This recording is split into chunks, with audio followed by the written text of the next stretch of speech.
तो का भैया आज से 2 दिन पहले पवन सिंह के एगो गाना आइलो जो गाना के नाम बा कि चूल्हा अलगे जरी। हमारा से लड़ बुझे घरी घरी चूल्हा अलगे जरी जो मीरा फिल्म्स पे गाना अपलोड भइल बा और कुछ यूट्यूबर लोग कहता कि गाना एगो नया लकीर खींच देले बा।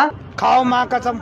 और कुछ यूट्यूबर लोग कहता कि ये गाना मतलब एकदम पूरा बिल्कुल फ्रेश बा, कोनो गाना से चोरी नहीं खे। माँ खराब हो जाएगा, मैं माँ अम्मा बहन पे आ जाऊंगा, मैं इनकी अम्मा बहन पे आ जाऊंगा। माई बहन के बाद छोड़ा, अब आओ हम बताओ तनी कि रियलिटी का बा के। सबसे पहले आज जो 2 दिन पहले गाना आइल बा पवन सिंह के, जो गाना के नाम है चूल्हा अलगे जरी।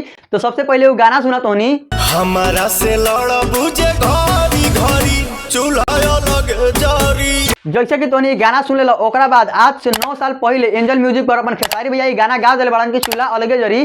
सबसे पहले तोनी खेसारी लाल यादव गाना सुनलो जो आज से 9 साल पहले एंजल म्यूजिक पर अपलोड बा के।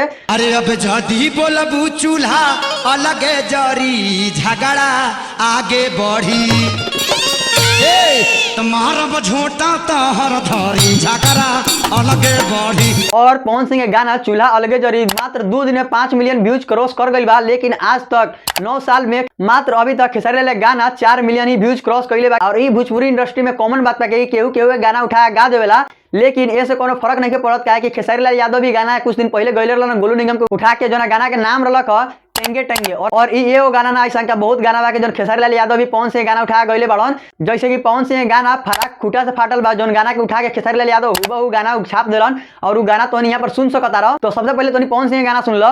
लगता तू मुंहा कोनो चूहा के काटल बा, जीवा जाता से जड़तल बा, जवानी तोहर हाल के दहतल बा, फरक हई खूटा से फाटल बा। जैसे कि तोनी पवन सिंह गाना सुन लो, ओकरा बाद तू एक बार खेसारी लाल यादव का गाना सुन लो।